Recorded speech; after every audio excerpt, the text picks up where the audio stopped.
여러분들 어린 시절에는 어떤 놀이 하셨나요? 저랑 많이 비슷할 그런 분도 계시고 또 더 다른 분들도 많이 있을 것 같습니다. 저 어린 시절에 유행했던 그 놀이 중에 하나가 구슬치기였습니다. 그때는 이제 다막각이라고 그랬는데 이게 안 좋은 일본 말이라 지금은 이제 쓰고 싶지 않지만 그때는 이제 구슬치기 아주 인기가 좋았습니다. 어느 날 제가 이제 밖에 나갔는데 그 동네 형이 있는 거예요. 그런데 저는 이제 구슬이 전혀 없었고 동네 형은 이제 구슬이 엄청 많이 있었어요. 이제 그 형도 나랑 놀기 위해서는 어쩔 수가 없어요. 그래서 나한테 구슬을 좀 꽤 줬어요. 그리고 같이 자기랑 이제 구슬치기를 하자는 거예요. 근데 제가 구슬치기 신공을 발휘해서 그 형의 구슬을 다 따버린 거예요. 졸지에 이게 완전히 거지였다가 완전히 나는 이제 단 한 개도 남기지 않고 전부 딴 거예요. 그 형이 나에게 이제 다시 이야기합니다. 야, 다시 좀 이제 줘라. 그러는데 제가 어떻게 했는지 아십니까? 참 못됐어요. 아무튼 안 준 거예요. 내가 땄으니까 이 구슬이 이제 나 구슬이 많이 따서 주기 싫다고. 그래서 이제 어떤 일이 벌어졌는지 아십니까? 말로 해서 안 되니까 그 형이 이제 나를 한 대 팍 친 거예요. 저는 한 대 맞고 전혀 예상치 않은 이제 펀치를 맞고 나가 떨어지고 제가 쥐고 있던 구슬들은 다 사방군데 흐트러졌어요. 그 형이 전부 구슬 주워가지고 사라져 버리더라고. 저는 한마디로 배은망덕했던 겁니다. 나는 지금 하나도 없었던 상황에서 그 형이 지금 다 준 거였잖아. 근데 그것도 내 거라고 우기면서 결국 그 형한테 나눠주지도 않았던 저는 배은망덕하고 지금 생각해도 그 형한테 미안해요. 맞아도 싸다. 그때 그래도 맞아가지고 오랫동안 정신 차릴 수 있었다 그런 생각이 듭니다. 저와 여러분이 받은 은혜는 그것이 세상적인 것이든 영적인 것이든 다 하나님으로부터 왔다는 사실을 여러분 믿으시죠? 우리가 가진 것은 다 하나님으로부터 왔어요. 그런데 우리는 일단 받으면 수중에 들어오면 그게 내 것인 것처럼 그런 태도를 보입니다. 하나님께서는 우리에게 자신의 모든 것을 주셨는데 우리는 하나님께 드리기에 인색하고 그리고 그것이 마치 내 것인 양 생각하는 배은망덕의 죄를 우리는 수시로 짓고 있습니다. 예수님께서 성찬을 하시면서 그토록 원하였던 이 성찬을 하시면서 오늘 자신의 몸을 너희를 위해서 주노라 이렇게 말씀하고 있습니다. 오늘은 이 몸에 집중해서 묵상을 같이 할 것입니다. 너희를 위하여 주는 내 몸이라. 이 몸은 어떤 부위를 이야기하는 게 아니죠. 머리, 가슴, 배, 다리 이것을 의미하는 게 아니라 몸이라고 하면 전체를 의미합니다.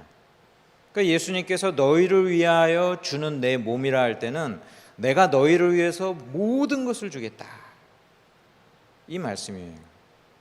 모든 것을 주신 하나님께 저와 여러분이 마땅히 모든 것을 하나님께 드리는 것이 우리 신앙인의 믿음임을 다시 한번 기억하시기 바랍니다. 오늘 저녁 뭘 드셨어요? 여러분 제대로 이렇게 식사를 하신 분도 계시고 또 그냥 부실하게 하신 분도 계실 겁니다. 부실하게 한 분들은 똑같은 표현을 해도 저녁 먹었냐고 물으면 아예 그냥 빵 쪼가리 이렇게 먹고 아예 요플레 먹고 그렇게 이제 표현을 할 거예요.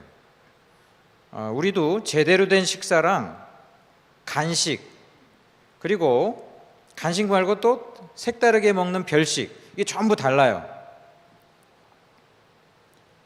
예수님이 성찬을 통해서 우리에게 주셨던 것을 우리는 빵과 포도주라고 이야기하는데 성경에는 이제 떡이라고 나오죠. 이 떡이라는 것이 빵이 좋겠다 그렇게 이야기했죠. 떡이라는 것은 우리나라로 치면은 좀 간식이나 별식이잖아요. 근데 정확한 의미는 밥이란 말이에요. 주식, 식사예요, 식사. 이게 느낌이 완전히 다른 거예요. 간식이나 별식은 없어도 되는데 먹는 거고, 주식은 먹지 않으면 죽는 거예요. 그런 의미에서 예수님이 이 성찬을 하셨을 때 이것은 이 떡이라고 할 때의 의미는 빵이고 우리로 치면 밥입니다. 이거 안 먹으면 죽는 거예요. 그래서 하나님께서는 이 밥을 통해서 예수님이 우리에게 주시고자 원하시는 것은 생명에 관계된 것이고, 이거 안 먹으면 죽는 것이고 너무나 중요한 것을 준다라는 것을 우리에게 분명히 이야기해주고 있습니다. 그래서 우리가 이 성경에 나오는 떡과 포도주라고 할 때 이 떡은 우리의 밥이다 이렇게 생각하시고 이해를 하시고, 일단 통용적으로는 떡이라고 되어 있으니까 떡이라고 읽되 그 의미는 밥이다, 이거 안 먹으면 죽는다, 이렇게 명확하게 이해를 하시면 좋겠습니다. 누가복음 22장 19절 오늘 중점적으로 나눌 말씀인데, 예수님이 말씀하십니다. 또 떡을 가져 감사기도 하시고 떼어 그들에게 주시며 이르시되 이것은 너희를 위하여 주는 내 몸이라, 너희가 이를 행하여 나를 기념하라 하시고. 주님은 우리를 위해서 양식, 먹지 않으면 죽을 수밖에 없는 그 생명의 양식이 되심을 성경을 통해서 우리는 보게 됩니다. 예수님께서 이것을 가르치시기 위해서 구약 성경서부터 이미 이 모든 사전에 예수님이 생명의 떡이라는 것을 가르치시기 위해서 말씀해 주셨습니다. 자, 먼저 예수님 탄생부터가 이 생명의 떡과 연관이 됩니다. 예수님이 어디서 태어나셨죠? 베들레헴에서 태어났어요. 이 베들레헴의 뜻이 정확하게 떡집이라는 뜻입니다. 그래서 예수님의 탄생부터 바로 생명의 떡이 되실 그 예수님을 가리키고 있습니다. 미가서 5장 2절에 베들레헴 에브라다야 너는 유다 족속 중에 작을지라도 이스라엘을 다스릴 자가 네게서 네게로 나올 것이라. 이 베들레헴 구약에 예언된 대로 예수님께서 유대 땅 베들레헴에서 오셨고, 그리고 이 예수님이 장차 우리를 구원하실 메시아임을 분명히 보여주고 있는데, 바로 떡이라는 그러한 이미지를 이미 구약에서 보여주셨습니다. 그리고 이제 예수님께서 우리를 위하여 죽으시는, 그리고 우리가 음식을 먹으면 마치 그 음식이 우리 입에 들어가 가지고 사라지는 것처럼 이 땅에서 우리를 위한 그 양식으로서 죽음으로써 사라지는 그런 존재라는 것을 이 제사 제도를 통해서도 우리에게 보여주십니다. 하나님께서 이스라엘 백성을 구약에 그 출애굽하실 때 10가지 재앙을 통해서 이제 그 백성을 구원하십니다. 이 10가지 재앙을 통해서 하나님께서 구원자일 뿐만 아니라 이 세상의 신으로 여기는 것들은 다 피조물이라는 것을 보여주시고, 맨 마지막에 가장 절정의 그런 재앙이 바로 이 장자의 죽음이었습니다. 죽음의 사자를 통해서 초태생, 첫 태어난 그 모든 짐승의 새끼부터 사람이든 동물이든 다 죽이도록 하나님께서 하신 거예요. 이를 통해서 하나님께서는 생명의 주권자이심을 보여주시는데, 이때 이스라엘 백성만 죽음의 재앙을 넘게 됩니다. 이것은 하나님께서 가르쳐 주신 길이었는데, 문설주에 그 어린 양을 잡아 죽여서 그 피를 이제 바르는 거였어요. 그럼 그 어린 양의 그 희생을 통해서 이 어린 양의 희생이 그 이스라엘 백성들을 대신 그 죽음의 그런 그 징표가 돼가지고 죽음의 사자가 지나갔단 말이에요. 오직 이 피만이 애굽 사람들과 이스라엘 사람들을 명확하게 가르는 그 기점이 될 수 있었습니다. 이러면서 하나님께서는 유월절 절기를 지키라고 그랬어요. 그리고 이 유월절을 영원한 규례라 이렇게 말씀하셨어요. 이건 문자 그대로 유월절을 계속 지키라는 것이 아니라 이 유월절의 원리, 구원의 원리가 하나님이 구원하실 그 구원 경륜으로서 계속 끝까지 갈 것이라는 점을 미리 말씀해 주신 것입니다. 이 유월절 어린 양의 피는 장차 우리를 위하여 흘리실 그 예수님의 보혈을 뜻하는 것을 우리는 다 잘 알고 있습니다.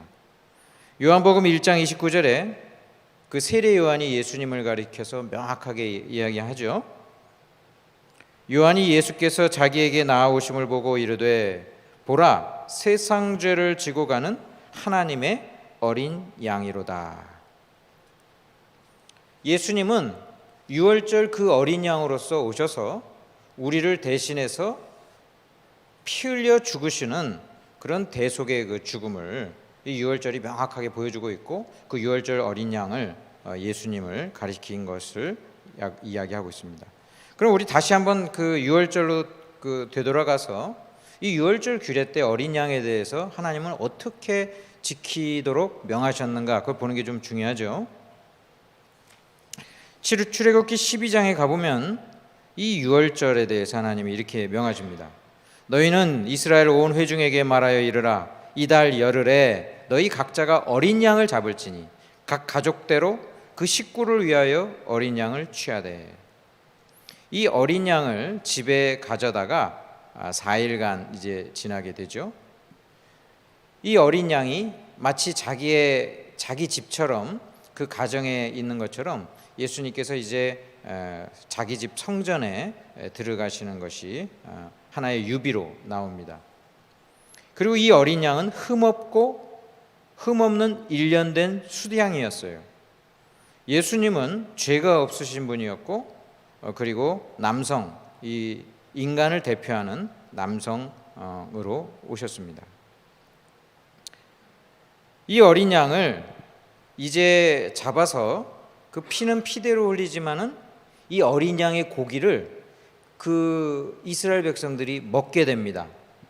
먹을 때 출애굽기 12장 9절에 보면 날것으로나 물에 삶아서 먹지 말고 머리와 다리와 내장을 다 불에 구워 먹고,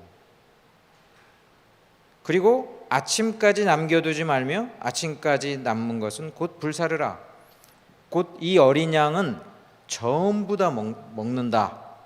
겉에 그 살코기만 먹는 게 아니라 심지어 그 내장까지 먹으라. 온전히 다 통째로 먹으라고 이야기하고 있어요. 온전히 다 구원을 위한 그 제물이 되라, 그렇게 이야기하신 거예요. 예수님께서 저와 여러분을 위해서 십자가에 달려서 구원을 이루시는 그 구원은 100%의 구원입니다. 제물이 되셔가지고 100% 치러진 온전한 그 제사 제물로 바쳐지게 됩니다. 여러분, 저와 여러분이 구원을 받을 때 구원을 받느냐 안 받느냐 이거지 몇 %, 받았느냐 이게 아니에요. 내가 경건한 생활을 자꾸 하고 이러니까 한 80% 정도는 구원 받은 것 같아. 내가 다시 또 세상에서 죄를 지었으니까 한 20% 구원 받은 것 같아. 이런 양적인 그런 그 개념이 아니에요. 온전한 제사로 예수님이 바쳐진 것처럼 저와 여러분을 위해서 이 온전한 제물이 되신 예수님이 이루신 이 속죄는 100% 온전한 거예요. 100%. 저와 여러분이 구원을 받았느냐 안 받았느냐 이런 것이지 양적으로 측량될 것은 아니라는 것입니다. 이 카톨릭 신학에 있어서 개신교와 가장 종교개혁이 일어나게 된 동기가, 카톨릭은 이 구원을 갖다가 양적으로 좀 이해를 하는 거예요. 양적으로. 그래가지고 경건하게 살고 굉장히 그 수도원에 가서 열심히 하면은 구원이 한 90% 정도까지 가고, 세속적으로 살고 이러면 구원이 10%, 30% 이렇게 가는 거예요. 그리고 웬만한 사람들은 죽을 때 구원 못 받아. 다 연옥에 가가지고 정화돼야 돼요. 이 구원을 자꾸 이 양적으로 생각을 하는 건데, 성경을 보면은 예수님이 이루신 그 속죄는 완전한 속죄. 그리고 죄사는 그 죄사함의 제사는 100%의 그 온전함을 보게 됩니다. 그러니까 사람이 구원을 받느냐 안 받느냐, 그리고 그 이후에 성화에 있어서는 차이가 있는 거예요. 성화에 있어서는 차이가 있어서 어떤 분은 더 하나님 가까운 그런 모습으로 살고, 그러지 못한 그 정도의 차이는 성화에서 일어나는 것이지, 우리를 위한 그 속죄는 100% 온전한 그런 속죄라는 것을 우리는 분명히 알아야 됩니다. 그리고 이때 다 먹고 남기지 말라 이런 말씀도 하시면서, 이 유월절 제사는 그 가족들만 하지 않았습니다. 그 옆에 있는 이웃들이랑 같이 했어요. 고기가 많으면 너무 많이 남을 수 있잖아요. 그럼 옆에 또 식구가 적은 사람들은 같이 모여가지고 함께 이것을 다 온전히 치르도록 했습니다. 그때 이미 그 가족만이 아니라 옆에 있는 이웃, 예수 믿는 사람들끼리 함께 모여서 이 유월절을 지키도록 하신 겁니다. 교회는 식구들만 나오는 게 아니라 우리가 식구들이 다른데도 다 와가지고 같은 형제 자매가 되는 거 아니에요? 이 유월절 때 벌써 그 원리를 가르쳐 주시고, 구속을 받은 하나님의 백성이 함께 이 은혜를 나누도록 이야기하신 것입니다. 이 고기를 먹을 때 이스라엘 백성들이 이 유월절 고기를 먹으면서 막 슬프고 눈물을 흘리고 그러면서 먹었겠어요? 이때는 잔치잖아요. 고기, 맛있는 고기. 그리고 이 고기 중에서도 물에 삶거나 이 날것, 이것이랑 불에 구워서 먹는 거랑은 차원이 다르죠. 이 하나님이 다 맛도 고려하셔요. 맛도. 엘리야에게 그 떡을 주실 때 구운 떡을 주시잖아. 이 보통 고기랑 바베큐랑 차원이 다르잖아요. 불에 구워서 먹어라. 어떤 위생적인 것도 생각하셨던 것 같고, 먹으면서 이렇게 잔치해요. 옆에 있는 이웃들도 데려와 가지고 같이 먹으니까 같이 막 화목하고 그런 잔치를 벌인 것입니다. 여러분, 성찬을 할 때 그 장례식 분위기로 하면 절대 안 돼요. 엄숙하고 주님께서 우리를 위하여 십자가에 달려주신 그 은혜를 기억할 때 회개할 것도 기억나고, 이래서 우리 마음에 참 진지하게 이 성찬을 임하겠지만, 동시에 이 성찬은 원래 그 의미 자체가 축제입니다. 기쁨이에요. 먹고 즐거운, 그렇게 하나 되는 그런 요소가 있어요. 그래서 성찬을 지나치게 엄숙하게 지내지 말고 하나님이 주신 그 은혜를 기억하면서, 특히 우리 한국 교회의 그런 성찬에서 꼭 회복돼야 될 게 이 기쁨의 요소예요. 기쁨. 천국 잔치다. 예수님은 자신에 대해서 단적으로 생명의 떡이라고 말씀하십니다. 요한복음 6장 48절에 내가 곧 생명의 떡이니라. 이 말씀을 하실 때 두 가지 상황이 중요합니다. 첫 번째, 그 오병이어의 사건 이후에 이 말씀을 하셔요. 이 오병이어 친히 이 밥을 먹이시고 나서, 내가 너희를 육신적으로만 먹이는 그런 자가 아니라 너희들의 모든 영혼과 전인을 구원할 그러한 생명을 주는 자임을 예수님께서 이어서 이야기해 주시는 거예요. 그것을 둘째로 만나와 비교하고 있습니다. 만나는 지상에서 먹어도 죽었거니와 예수님을 영접하고 예수님을 믿는 자는 영원히 사는, 그리고 영원히 사는 그 양식, 그것이 바로 예수님이 될 것임을 분명히 이야기해 주고 있습니다. 그래서 예수님은 이 땅에 생명의 떡으로 오셨다라는 것을 분명하게 가르치기 위해서 구약에서부터 하나님께서는 여러 가지 모습을 통해서 보여주고 있습니다. 자, 하나님 말씀에, 예수님 말씀에 너희를 위하여 주는 나의 몸이다 이렇게 이야기했어요. 우리 한번 따라서 해보겠습니다. 너희를 위하여 주는 나의 몸. 이 예수님이 생명의 떡으로서 주시는 것은 철저히 우리를 위해서 그렇습니다. 예수님 자신을 위해서 그런 게 아니고 우리를 위해서 그런 거예요. 자, 예수님이 십자가에 달려 죽으실 때 그 십자가의 모든 형벌은 죄의 그 형벌인데, 예수님이 죄가 있어요, 없어요? 없어요. 그런데 왜 예수님이 십자가에 달려 죽으신가? 저 여러분의 죄 때문 아닙니까? 그러니까 예수님의 죽음은 대신 죽는 죽음이기 때문에 이것을 우리는 대속의 죽음이다 이렇게 이야기를 합니다. 그래서 예수님이 말씀하신 길을 이것은 예수님을 위한 것이 아니고 우리를 위한 것이다. 성찬은 철저히 우리에게 주시고자 원하시는 하나님의 은혜라는 것을 기억하시기 바랍니다. 자, 이제 잠시 이 예수님은 그럼 성찬을 통해서 어떻게 임재하시는가 이것을 우리가 같이 배우려고 합니다. 우리가 지금부터 이제 배우는 내용은 좀 신학적인 내용이 좀 많이 있어요. 근데 제가 우리 박호성 목사님 평상시에 칼럼이라든지 그런 거 이제 좀 보면은 굉장히 신학적인 내용들이 많더라고요. 그래서 혹시나 이 중에서는 이거 배워가지고 왜 이렇게 복잡한 걸 배우나, 이런 거 배우는 게 이게 의미가 있나 이렇게 생각이 들지 모르는데, 이 모든 그런 신학적인 내용들 이런 거 얘기를 들으면은 이제 그 다음 날 가가지고 다 까먹을 확률이 많죠.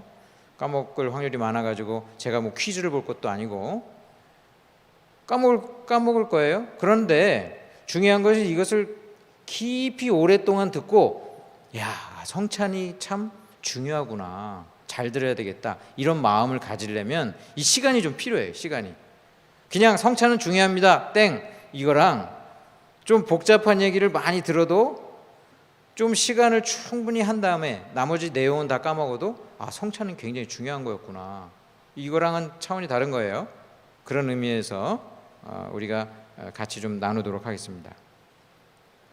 전 세계 그리스도교, 예수님을 믿는다고 하는 사람들을 크게 세 부류로 나누면 카톨릭, 우린 그 카톨릭을 앞에 로마자를 꼭 붙이죠. 카톨릭 사람들이 싫어하지만 로마 카톨릭, 로만 카톨릭, 그 다음에 정교회, 동방교회, 정교회, 그 다음에 개신교, 프로테스탄트, 전부 예수님을 믿는다고 하는 그런 분들인데 전부 다 성찬을 지냅니다. 하나같이 성찬을 중요시 여겨요. 그런데 그 성찬을 임할 때 예수님이 이것은 내 몸이니 했을 때 그 몸의 의미가 약간씩 다 다르게 우리는 지키고 있습니다. 첫째가 성찬 때에 예수님의 살과 피가 직접 친히 그곳에 있다라고 주장하는 부류입니다. 이게 로만 카톨릭입니다. 이것을 우리는 화채설이라고 이야기합니다. 실제로 떡과 이 포도주, 예수님의 몸과 피로 변한다는 거예요. 사제가 축사한 이후에 예수님의 몸과 피로 변한다. 물론 이것을 진짜 물리적으로라고 이야기하진 않아요. 그 이후에 하도 이제 개신교 프로테스탄트에서 이야기를 하니까 그들도 이제 좀 더 설명을 하기 시작했어요. 이게 진짜 물리적으로 변하는 것을 의미하는 것은 아니다. 그러나 이것은 실제적으로 현존하는 것이다 라고 이렇게 이야기를 합니다. 우리가 볼 땐 거의 비슷한 얘기지만 하여간 물리적으로 너희들이 말하는 그런 마술적으로 그렇게 하는 건 아니다. 이게 좀 비판을 좀 피하는 거죠. 그래도 여전히 화채설은 공식 입장입니다. 성찬의 이 떡과 포도주는 실제 예수님의 살과 피로 존재한다라는 것입니다. 이분들이 왜 이런 주장을 하냐면 이것은 내 몸이니 그랬잖아, 이걸 강조하는 거예요. 여기 내 몸이니 이렇게 이야기했다, 단정적으로. 그러니까 이거는 실제 예수님의 몸과 피다. 자, 두 번째 부류가 로마 카톨릭으로부터 개혁을 한 첫 번째 루터. 이 루터를 이제 우리는 퍼스트 펭귄이라고 합니다. 펭귄으로 치면 종교개혁자 중에 완전 최초. 펭귄이 원래 처음 한번 탁 바다에 뛰어들면 뒤에 쫙 따라간다고 그러잖아요. 루터는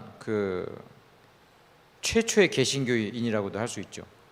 제대로 이제 성경을 이제 바로 잡아서 왜곡된 것을 바로 잡은 최초의 사람. 이 루터는, 그러나 그가 개혁할 때 이미 루터는 신부였잖아요. 오랜 동안 신부 수업을 받았고, 그리고 본인 자신이 오랜 동안 거기서 경건 생활을 해온 사람이기 때문에 카톨릭으로부터 나올 때 완전히 나오지를 못하고 좀 상당히 나왔는데, 결정적으로 나왔는데 더 나오지는 않은 채 개혁을 하다가 돌아가셨단 말이에요. 이 루터는 화채설은 그건 미신적이다 명확하게 인식을 했고, 그러나 공제설을 의미합니다. 공제설, 빵이랑 이 떡이랑 포도주는 실제 그냥 그대로지만 그 옆에, 위에, 아래 그리스도께서 현존하신다. 그러니까 카톨릭이 말하는 것처럼 떡과 포도주가 예수님의 살과 피가 되는 것은 아닌데, 거기에 예수님이 실제로 그 옆에, 위에, 아래 같이 계신다. 이것을 공제설이라고 이야기합니다. 그럼 루터는 왜 이렇게 믿었느냐? 루터가 생각하기에 예수님은 신성과 인성이 있잖아요. 이 신성과 인성이 아주 우리가 알 수 없는 신비적인 교류를 통해서 예수님의 인성이 굉장히 신성화된 것으로 이해를 했어요. 그래서 예수님이 승천하셨잖아요. 우리 보통의 개신교인들이 예수님은 지금 어디 계시냐 그렇게 물으면 여러분들은 어떻게 대답하시겠습니까? 예수님 어디 계시냐 이러면 예수님은 하나님 우편에 계신다. 그러니까 제가 어린 시절 우리 어린 아이들한테 유치원 때부터 삼위일체를 어떻게 가르칠까 할 때, 성부 하나님은 하늘에 계시고 성자 예수님은 하나님 오른쪽 우편에 계시고 성령님은 내 마음속에 있습니다. 이렇게 자꾸 이제 가르쳤었어요. 좀 쉽게 얘기하려고.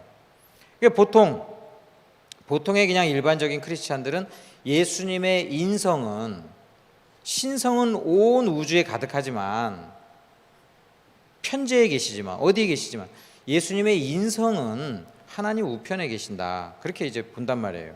그러니까 예수님이 또 이제 재림도 하시는 거 아니에요. 그런데 루터는 이 예수님의 인성이 편재한다라고 생각을 한 거예요.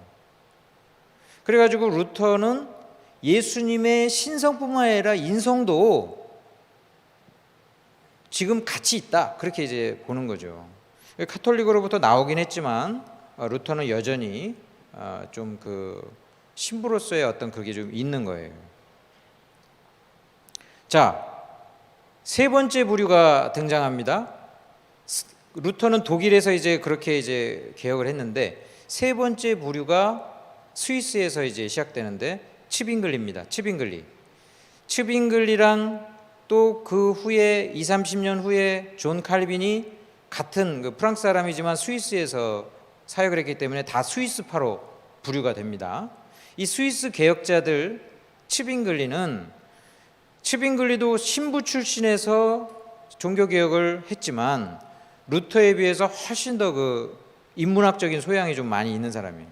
그러니까 종교개혁을 하면서 루터보다 훨씬 나아갑니다. 그래서 츠빙글리는 이야기합니다. 그거 말도 안 된다. 예수님이 어떻게 거기 계시냐. 예수님은 지금 하나님 우편에 계시고 예수님이 기념하라 그랬지 않느냐. 이 기념에 초점을 두는 거예요. 기념하라 했다라는 것은 이 떡과 포도주일 뿐인데 이것을 통해서 기억하라는 거다. 기념하라는 거지. 이게 무슨 그렇게 그 마술적인 그런 그거 하면은 되냐. 이것이 기념설, 상징설입니다. 이 루터가 츠빙글리의 이야기를 듣고 엄청 열받았어요. 그래가지고 츠빙글리랑 다른 모든 것은 일치하는데 성찬론에서 일치를 안 하는 거예요. 성찬론. 그리고 루터는 성찬을 정말 중요시 여겼어요.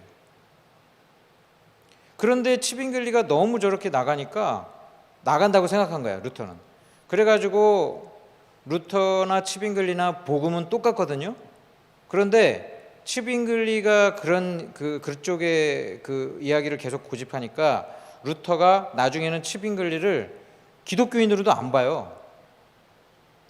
그래가지고 아예 츠빙글리 당신이 믿는 것과 나는 완전히 다르다. 영이 다르다. 이거는 사실 완곡한 표현이지만은 사실은 넌 하나님 믿는 것도 아니야. 이렇게 굉장히 직설적으로 얘기한 거예요. 그때가 카톨릭이랑 막 한참 싸울 때인데 이 그 개신교인들은 다 루터를 그래도 중심으로 뭉쳐 있었고 츠빙글리 자신도 루터를 굉장히 존경했거든요.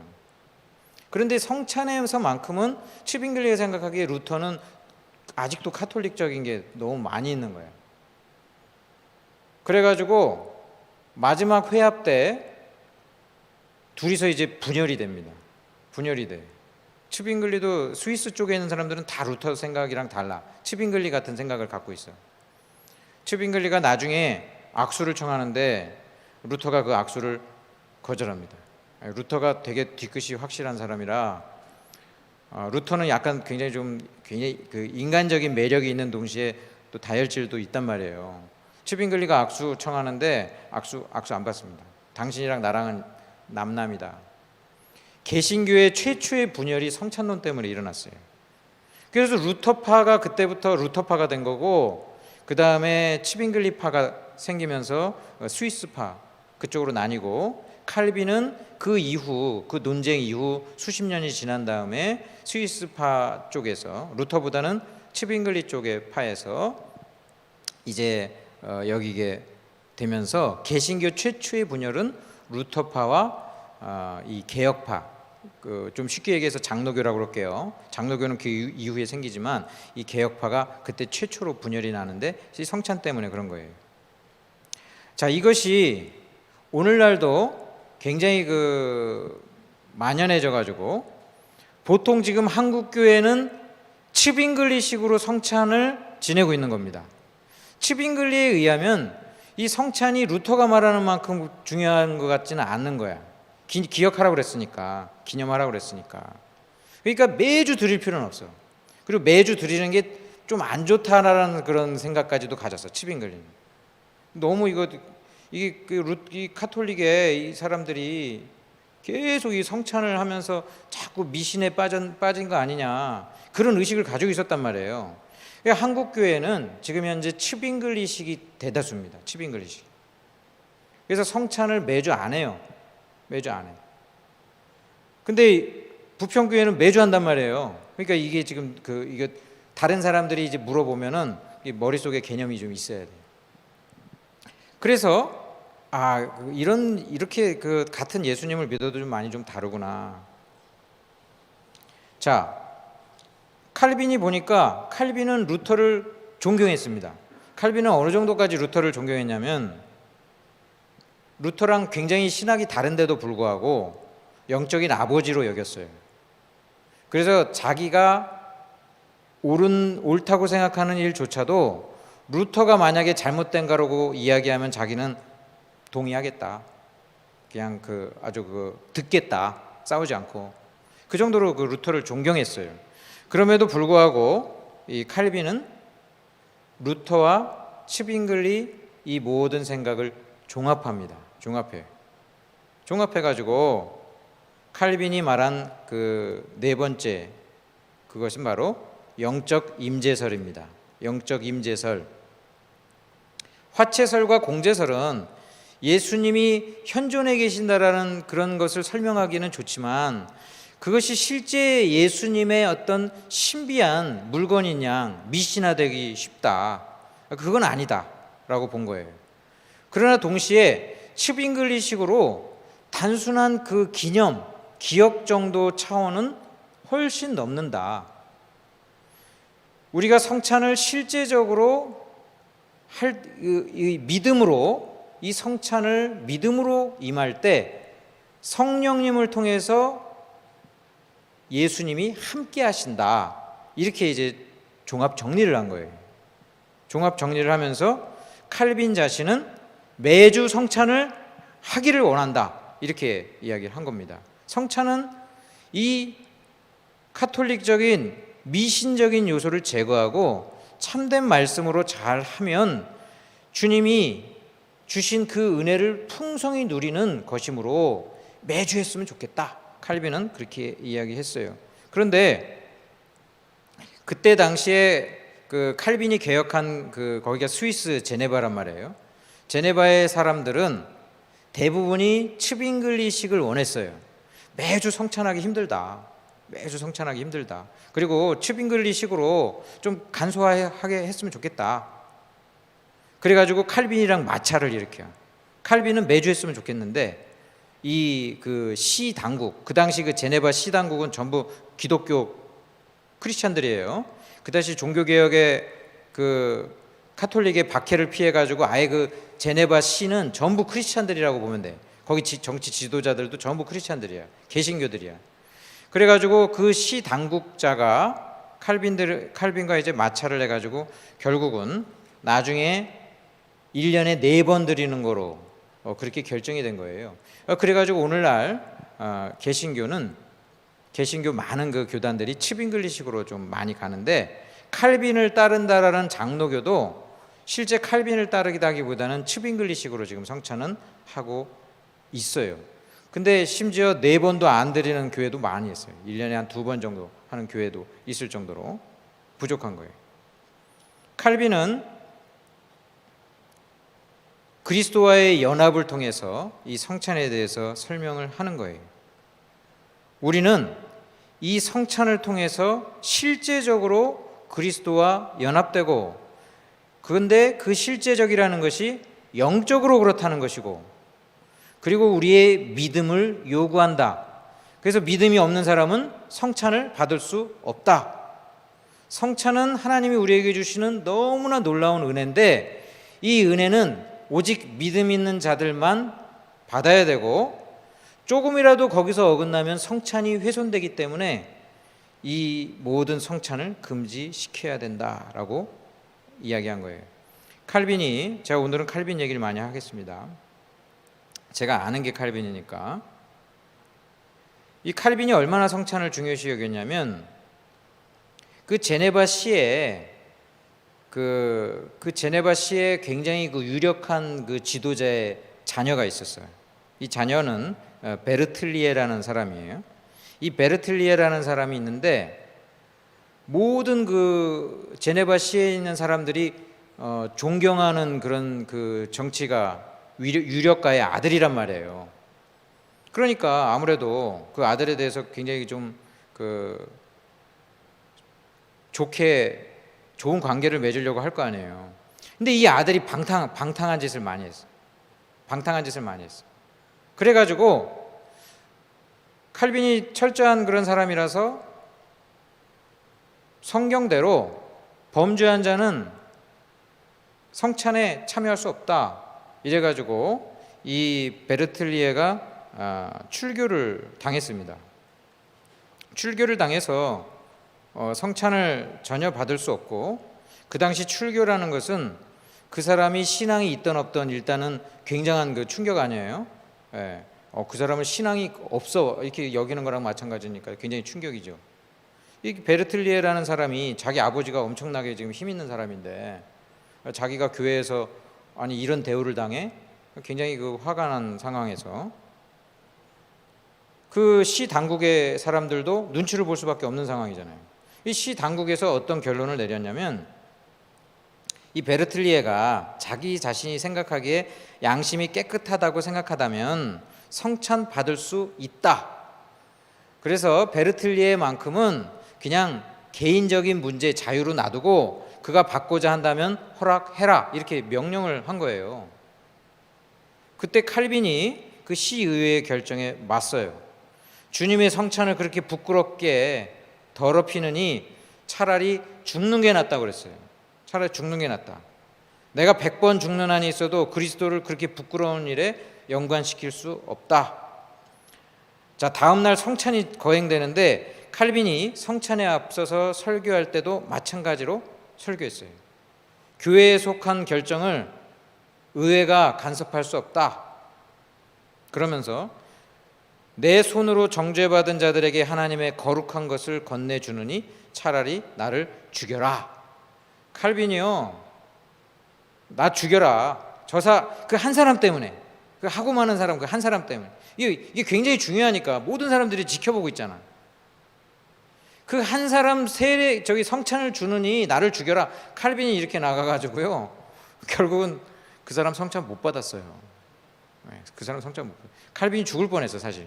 여기서 여기서 죽었으면은 그 일을 많이 못하고 죽었겠지만 그 사람 성찬 못 받았어요. 그 사건 뒤로 야, 이 성찬이 엄청 중요한 거네.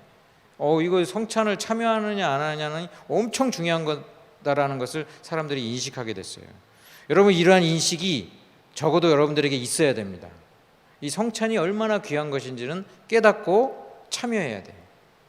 장례식처럼 하지는 않고 기쁜 마음으로 하되 이것이 아주 그냥 그 가벼운 그런 것은 의미하는 것은 아니다라는 것을 여러분들이 알았으면 좋겠어요. 성찬을 통해서 예수 그리스도께서 연합하시고 임재하신다, 그 사실을 분명히 기억을 해야 하는 것입니다. 예수님께서 이제 나를 기념하라 이렇게 이야기하시죠. 어떤 그 소중한 그 관계에 있는 사람이 이제 헤어지게 된다면 여러분들이 주로 하는 것이 뭡니까? 송별을 하는 거잖아요. 송별회. 그래도 밥이라도 먹고 헤어지자. 이 밥 먹는 것이 굉장히 친밀한 관계거든요. 아무랑 밥을, 물론 사회생활 때문에 아무랑 밥을 먹어야 될 때도 있지만 일반적인 의미에서는 식사를 한다는 것은 굉장히 친밀한 관계를 의미하는 거예요. 예수님께서 이제 승천하시면 이제 제자들이랑 만나질 못해, 육신적으로는. 그때 예수님께서의 이게 그래서 마지막 만찬 아닙니까? 이 만찬을 하면서 예수님께서 이 마지막 만찬을 기억하라 하신 거예요. 식사 자체가 중요한 게 아니라 이것을 통해서 나를 기념하라는 것은 기억하는 거예요. 기억하는 거. 사랑으로 기억하는 거. 괜히 기억하는 게 아니고 사랑으로 기억하는 거. 우리가 열받아가지고 원수를 계속 기억할 수도 있잖아요. 그러니까 그냥 기억하는 게 중요한 게 아니라 사랑하기 때문에 기억하는 거. 그런 그 기억을 주님은 원하시기 때문에 이야기하신 것입니다. 그럼 무엇을 기억하느냐? 그리스도 자체를 기억하는 겁니다. 그리스도 자체, 주님을 사랑하는 마음에서 기억하는 거예요. 고린도전서 11장 26절을 통해서 볼 때 우리를 위한 주님의 희생을 집중하면서 기억하는 것입니다. 그러면서 나를 얼마나 주님이 사랑하셨는가, 그것을 십자가의 그 죽음, 그걸 바라보면서 주님의 그 사랑을 기억하는 거예요. 그러니 주님이 나를 사랑하신다라는 것을 기억하는 것이기 때문에 이 성찬은 그래서 우리에게 한없는 감동을 우리에게 주시는 것입니다. 자, 우리 한번 따라서 해보겠습니다. 세 가지 차원의 말씀이 있어요. 세 가지 차원의 말씀. 이 이야기는 이제 루터가 한 이야기인데 그대로 우리가 봤습니다. 자, 성경은 쓰여진 말씀. 따라서 해보세요. 성경은 쓰여진 말씀. 설교는 들리는 말씀. 성찬은 보이는 말씀. 이렇게 이제 세 가지 차원의 말씀이 우리에게 있다. 쓰여진 말씀인 성경이 있고, 들려지는 말씀인 설교가 있고, 보여지는 말씀인 성찬이 있다라는 것입니다. 하나님께서 어떻게든지 우리가 하나님을 기억하게 하기 위해서 시각도 활용하시고 청각도 활용하시고 더 나아가서 미각과 촉각도 활용하시는 거예요. 그리고 이 성찬을 말씀이라고 한 것 자체가 성찬에 있어서 말씀의 요소가 얼마나 중요한지 몰라요. 말씀의 요소. 성찬식을 그냥 성찬식만 하면은 안 돼요. 성찬식 하기 전에 반드시 말씀을 증거합니다. 왜냐하면 말씀을 떠난 성찬은 아무 의미가 없기 때문에 그래요. 어거스틴이 이야기한 것처럼 만약에 말씀을 제거해라, 그러면 물은 그냥 물일 뿐이다. 그 요소에 말씀을 더해라, 그러면 그 물은 성례가 된다. 그렇게 이야기했어요. 말씀이 있느냐 없느냐에 따라서 성찬은 하나님의 보이는 말씀 그리고 우리에게 주시는 은혜가 될 것인지 아니면 단순히 그냥 떡과 포도주에 불과한 것인지 그게 결정되기 때문에 성찬하기 전에 반드시 말씀을 증거하게 됩니다. 그리고 그 말씀에 성찬은 붙어 있다. 만약에 말씀이랑 성찬이랑 분리된다면은요, 그 카톨릭적으로 가는 거예요. 그 행위 자체에 은혜가 임하는 거야. 예를 들면 말씀이랑 상관없이 떡과 포도주를 시행하는 것 자체에 신비한 하나님의 역사가 임해가지고, 근데 이거는 우리가 미신으로 보는 거예요. 그 행위 자체에서 하나님이 어떤 그 행위 자체에서 능력을 발휘하는 게 아니라 말씀을 통해서, 성령을 통해서 역사하시는 것이지 단순히 어떤 물질을 통해서 역사하는 것은 아니다. 이것은 우리 모든 그 개신교인들이 생각을 하는 것입니다. 예수님께서 이제 어떻게 이 성찬을 행할 것인가, 이를 행하여, 이렇게 얘기했죠. 이를 행하여 너희를 위하여 주는 내 몸이니라. 근데 이를 행하여, 그럼 어떻게 행하느냐? 오늘 본문에 보면은 4개의 그 동사가 나옵니다. 4개의 동사. 같이 한번 따라서 하세요. 가지고, 감사하고, 떼고, 주라. 이 4가지가 다 동사로 되어 있어요. 가지고, 이 가지고라는 것은 취한다는 것인데 예수 그리스도의 일부가 아니라 몸 전체를 취하는 것을 보게 됩니다. 이 예수님께서 이것을 우리가 성찬 제정사라고 그래요. 성찬을 갖다가 딱 그 세우실 때에 주신 귀한 말씀, 성찬 제정사인데, 이 4가지, 가지고 감사하고 떼고 주는 것이라는 이 4가지는 우리 크리스찬들의 삶이랑 연결이 됩니다. 삶이랑 연결이 돼요. 예수님께서 자신의 몸을 전체를 취한 것처럼 우리도 그 성찬을 받을 때 우리 전부를 하나님께 드리려는 헌신으로 응답을 해야 된다는 거예요. 성찬을 받을 때 예수님이 몸 전체를 주셨구나, 하나님이 나에게 하나님 자체를 주셨구나, 이것을 기억하면서 나도 하나님께 모든 것을 바치는, 그리고 내 생애 전체가 하나님의 것임을 분명히 기억하면서 그 성찬에 임해야 됩니다. 자, 2번째는 감사하고. 이 감사하고라는 것은 여기서 이제 유카리스트, 이 감사라는 이 유카리스트라는 말에서 성찬을 유카리스트라고도 이야기를 해요. 감사, 이렇게 표현도 하는 거예요.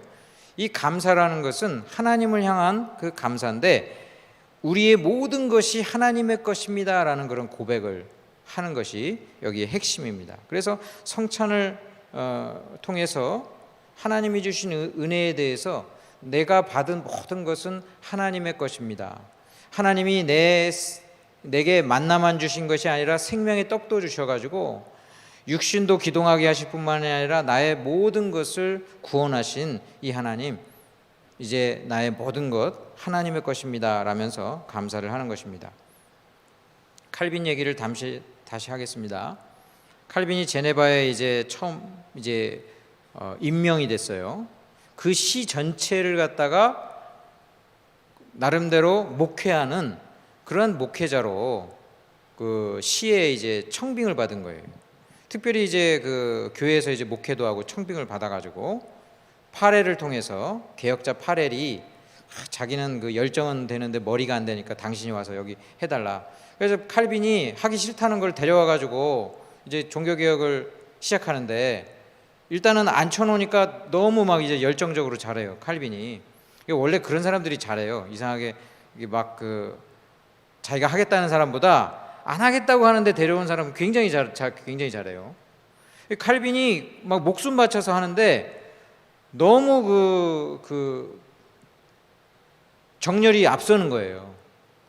목회를 이제 처음 하는 그 목사님들이 또 그런 경우 많이 있는데, 굉장히 그래서 엄격하게 하니까 계속 이제 막 부딪히기 시작하는 거예요. 또 하나님 말씀에 비춰가지고 막 하니까 시 당국 사람들은 종교개혁 하자는 마음은 같았지만, 카톨릭으로부터 벗어나고자 하는 마음은 맞았지만 그 정도 신앙이 없는 사람들이 많았거든요. 그렇게 엄격하게 우리가 어떻게 살아? 계속 이제 주시하다가 칼빈이 이제 미워지는 거야. 이게 뭐 제네바 전체를 무슨 교회로 만들려고 하나? 그래가지고 칼빈이 거기서 쫓겨납니다. 얼마 되지 않아서 쫓겨나요. 칼빈 원래 데려올 때 그 집도 주고 다 막 이랬거든요. 이제 칼빈 나중에 쫓겨날 때는 집 밖에서 칼빈 죽인다고 돌 던지고 막 그러면서 칼빈이 쫓겨났어요. 그 자신의 그 하고 싶지 않다는 사람 데려와 가지고 그래가지고 막 열심히 하다가 결국은 자기를 갖다가 이제 쫓겨내니까 칼빈이 얼마나 상처가 됐겠어요.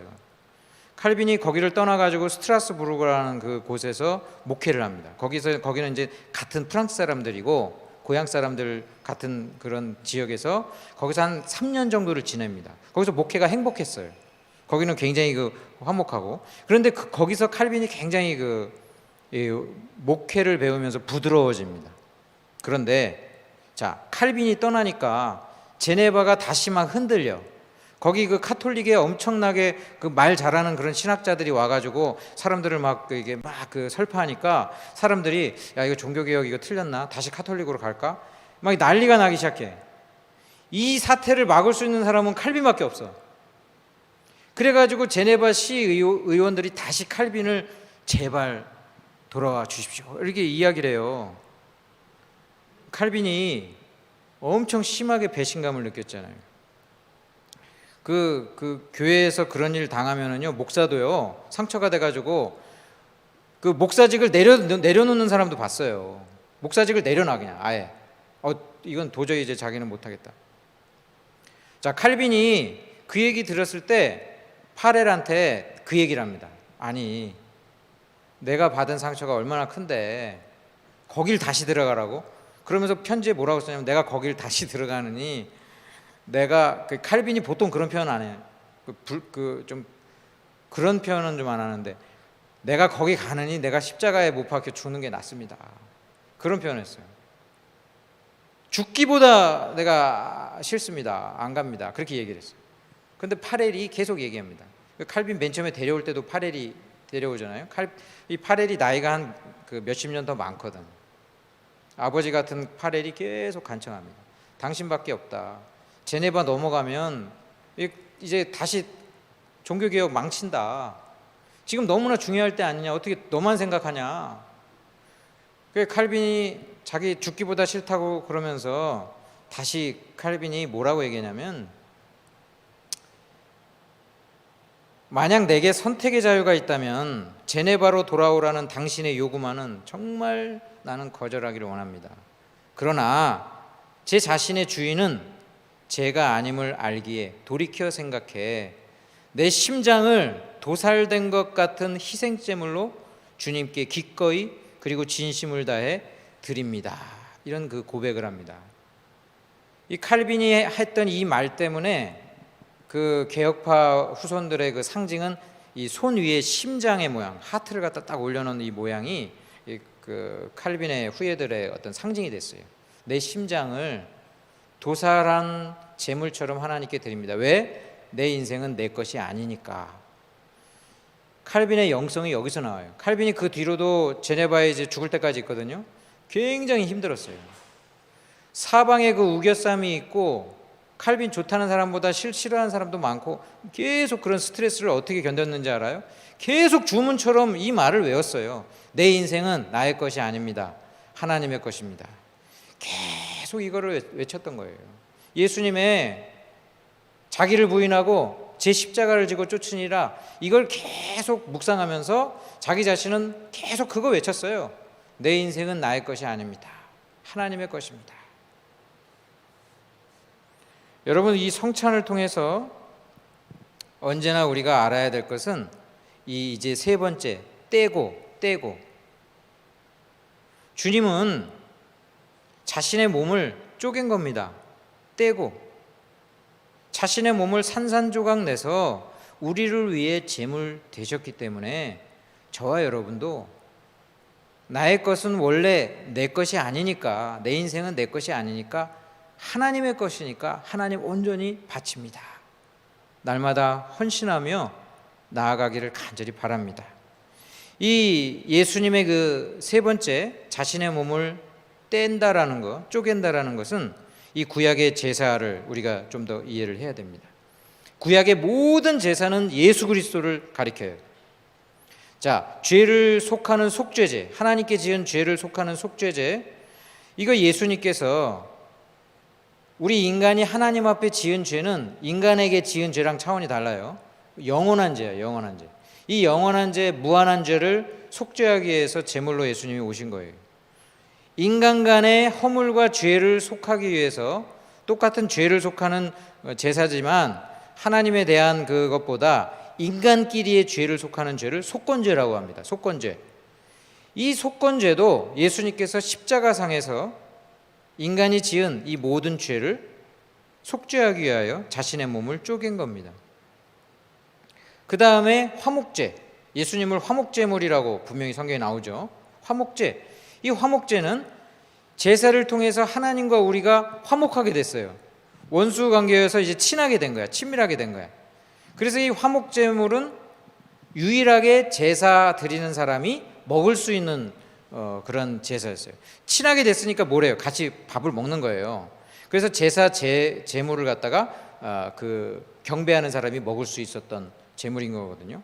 예수님은 화목제물로 오셔서 하나님과 우리 사이에 자신의 몸을 쪼개시사 그 모든 죄를 속하시고 그 자신이 생명의 떡이 돼가지고 먹을 수 있는 그러한 양식으로 이 땅에 오셨다라는 것입니다. 그래서 구약의 모든 제사는 그리스도를 가리킵니다. 그러면 제사를 드릴 때 제사의 그 방법조차도 전부 다 그리스도를 가리키고 있어요. 제사를 어떻게 드리냐면 첫 번째가 번제가 있습니다. 번제. 이 번제는 짐승 이 제물의 전체를 다 태워버립니다. 하나도 남김없이 태워버리는 거예요. 그것이 번제인데 예수님이 십자가에서 우리에게 흘리신 이 제사는 온전한 제사라고 그랬어요. 온전한 제사. 아까 그랬죠. 내가 너희들을 위하여 주는 내 몸이니라. 이 몸은 전체를 의미해요. 그래서 예수님은 번제로 자신을 드렸던 것입니다. 그 다음에 거제라는 게 있어요. 거제. 이 거제라는 것은 이 제사 제물을 이렇게 위로 올리는 겁니다. 이렇게 올려. 하나님이 이게 다 가르쳐 주셔서 방법을. 제사 제물을 이렇게 위로 올려요. 이것이 바로 십자가에 달리셔서 속죄를 이루실 예수님을 가리켜요. 이게 구약에 어디에 또 나와요? 이 구리뱀 사건. 이스라엘 백성이 막 원망하니까 불뱀이 확 퍼져가지고 사람들을 물려 죽게 됐죠. 하나님이 구원의 방식으로 어떻게 얘기합니까? 구리뱀을 만들어서 노뱀을 만들어서 장대에 높이 들라. 예수님 말씀하시죠. 인자가 높이 들려야 하리니 거제로 십자가에 달려 죽으실 그 모습을 구약의 제사 그 방식이 또 보여주고 있는 거예요. 또 요제가 있습니다. 요제는 뭐냐면 이 제물을 갖다 이렇게 올리고 이 제사장이 이렇게 흔듭니다. 이 흔드는 게 요제거든요. 예수님이 십자가에서 죽으신 것은 자연사가 아니라 고문사입니다. 고문사. 고통에 몸부림치시면서 요동치면서 죽는 그 예수님의 속죄를 가리키고 있어요. 소제가 있습니다. 소제는 곡식을 빻아서 드립니다. 가루로 드리는 거예요. 가루로. 예수님께서 자신의 몸을 산산조각 쪼개서 하나님 앞에 제사 제물로 바쳐질 것에 대해서 보여주고 있는 거예요. 전제가 있습니다. 전제는 이 포도주와 같은 것을 하나님의 제단에 붓는 것입니다. 예수님은 이 피와 물을 다 쏟으셔서 하나님께 전제로 드려진 거예요. 자, 구약에 나오는 모든 제사, 구약에 나오는 모든 절기, 구약에 나오는 모든 제사 방법이 다 그리스도의 십자가를 가리키고 있어요.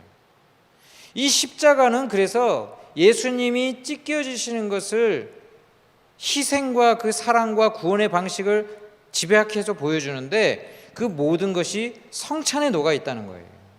떡을 떼사, 쪼개사. 그래서 초대교회 때는 커다란 그런 그 빵을 쪼개서 이렇게 나눠줬던 것입니다. 그렇게 하지 않는다 할지라도 이것은 예수님이 나를 위해서 산산조각 난 그 사랑을 나에게 보여주시는구나. 그것을 기억해야 되는 것입니다.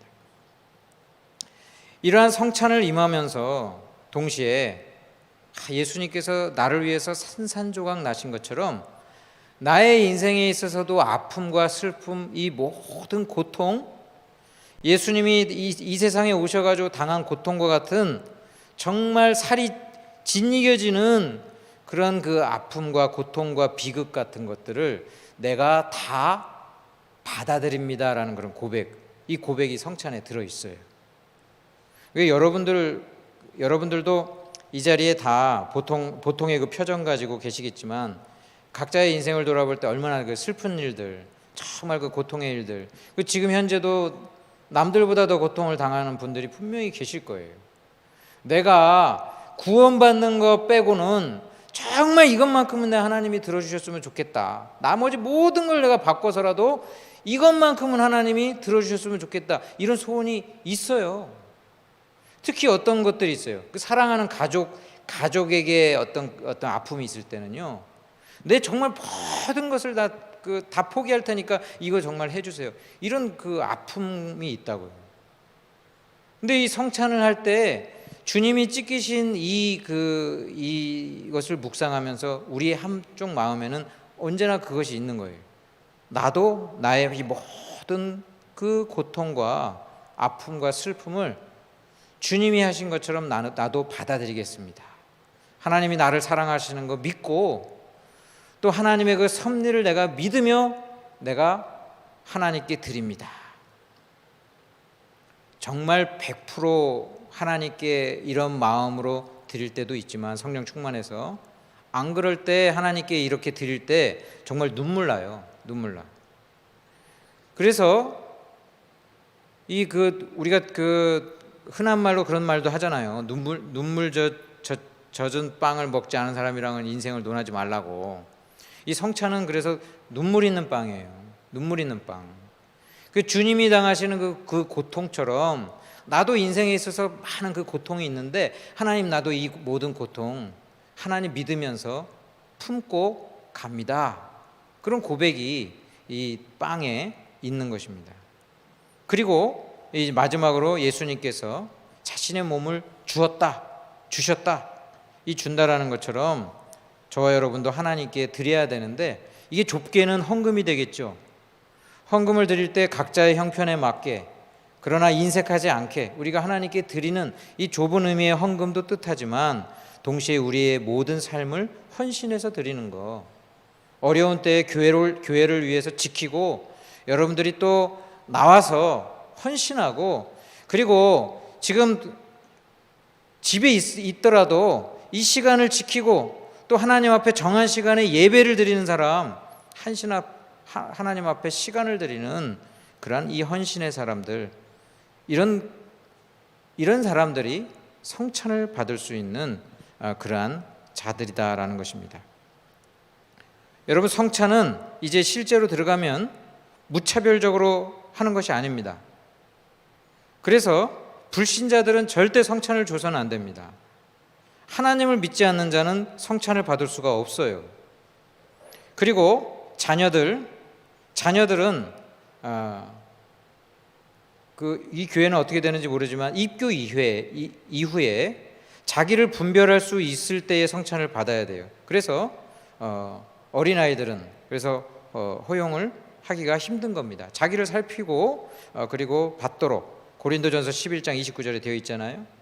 자, 그다음에 신자라도 자격을 상실할 수 있어요. 그래서 수찬 정지라는 게 있죠. 어떤 하나님 앞에 해결되지 않은 죄가 있거나 그럴 경우에는 스스로 이 성찬을 참여하지 않는 것이 좋습니다. 하나님과의 나와의 관계는 변함이 없어요. 신분은 변하지 않는다고요. 그러나 잠시 이별을 하는 거예요. 잠시 이별을 하는 거예요. 때때로 이별하는 게 좋을 때가 있는 거예요. 자, 코로나 때문에 우리가 성찬을 못할 때가 많이 있지만 이 성찬을 오히려 못할 때에 잠시 이별을 통해서 의도적인 이별을 통해서 의도적인 수찬 정지를 통해서 잠시 성찬을 안 하고 오히려 성찬을 나중에 참여하는 것이 이제 도움이 되는 것입니다. 그런데 구원의 확신이 없는 사람 성찬을 참여해야 됩니다. 왜 그래요? 이 성찬은 구원을 하나님께서 은혜 가운데 더 불러일으키기 위해서 제정하신 것이기 때문에 구원의 확신이 없는 사람은 오히려 성찬에 참여를 해야 합니다. 그래서 좀 결여가 됐어도 성찬에 될 수 있으면 참여를 해서 믿음이 하나님께서 주시는 그 은혜로 강화되기 때문에 이 성찬은 해야 됩니다. 원칙적으로 그리고 이 교회 교인들만 하는 겁니다. 외부에서 성도님이 오면은 이야기할 수 있다면은 양해를 구해야 돼요. 그분이 어떤 믿음을 가졌는지 어떤지 모르잖아요. 그래서 성찬은 원칙적으로는 그 교회 교인들, 그리고 명확하게 그 침례받으신 분들, 이 교인들만 같이 하는 거예요. 하나님께서 우리에게 이 성찬을 주신 이유 여러 가지가 있지만 오늘 한 가지만 이야기하고 마치도록 하겠습니다. 하나님께서 이 성찬을 통해서 우리의 믿음이 강화되기를 원하시는데, 믿음을 더 주시기를 원하시는데, 그건 우리 인간의 연약함 때문에 그래요. 인간은 믿음을 통해서 하나님을 영접하고 구원을 얻지만 우리의 연약함 때문에 이런 성찬, 눈에 보이고 만지고 그리고 실제 행하는 이것이 우리에게 좀 필요합니다. 예수님께서 어떤 경우는 믿음이 연약한 자는 될 수 있으면 터치하고 만지고 실제 어떤 행동을 통해서 그 사람이 믿음을 갖도록 하시는 경우가 있습니다. 날 때부터 맹인인 사람이 있어요. 그 사람을 예수님이 고쳐주시는데 바닥에 침을 뱉어가지고 흙을 이겨가지고 으깬 다음에 눈을 이렇게 문대는 거 아닙니까? 그래가지고 실로암 가서 씻으라. 씻었더니 나았다. 여러분, 이게 예수님이 뭔가 이게 진흙과 이 침의 아밀라제가 이게 합쳐지면 뭔가 이게 뭐 희한한 게 나오나? 그런 거 아니에요. 믿음이 없으니까 그런 뭔가를 통해서라도 그 사람에게 믿음과 또 행하는 일어나서 가는 동안 믿음이 생기는 그런 효과를 갖다가 보기 위해서 예수님이 그렇게 하신단 말이에요. 어떤 경우는 백부장의 종 같은 경우는 그런 거 필요 없어. 터치 안 해도 터치 안 해도 나을 수 있는 사람은 낫는다는 말이에요. 그런데 터치가 필요한 사람은 터치를 받아야 된단 말이죠. 길 가다가 탁 어린아이가 넘어져가지고 까져가지고 피가 확 철철 나는데 이거 엄마가 가가지고 호 하면은요, 그 호에 뭐가 들어있어? 아무것도 안 들어있어. 근데 아이들은 그 행동을 통해서 낫는다니까. 여기가 안 아파져. 엄마가 호 하느냐 이렇게 만져주느냐에 따라서 아이들은 이 효과가 엄청나게 크게 차이 나는 거예요. 하나님께서 이 성찬을 주신 이유는 인간의 믿음이 더욱더 좀 일어나게 하기 위해서 눈에 보이는 이 행동을 하도록 하시는 거라는 거예요. 자, 두 번째는 똑같은 연약함 때문인데, 우리가 태양과 같은 하나님의 진리를 그대로 쏘면은 우리가 해를 입어요. 해를 입어.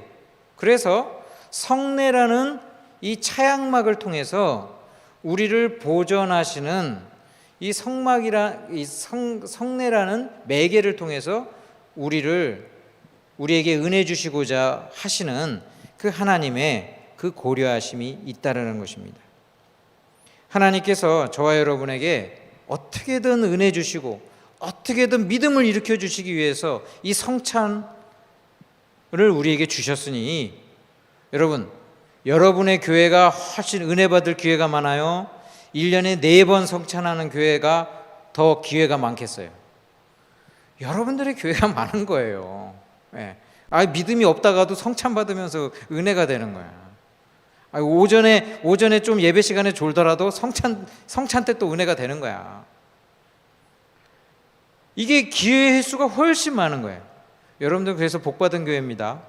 하나님께 훨씬 은혜 받을 기회가 많고, 하나님은 이것을 통해서 여러분들의 믿음을 일으키실 것이고 역사하실 것이고 함께 하실 것이고, 이것을 통해서 여러분들의 믿음이 더욱 자라나서 하나님과 동행하며 살게 될 것입니다. 그러한 은혜가 있기를 주님의 이름으로 축원합니다.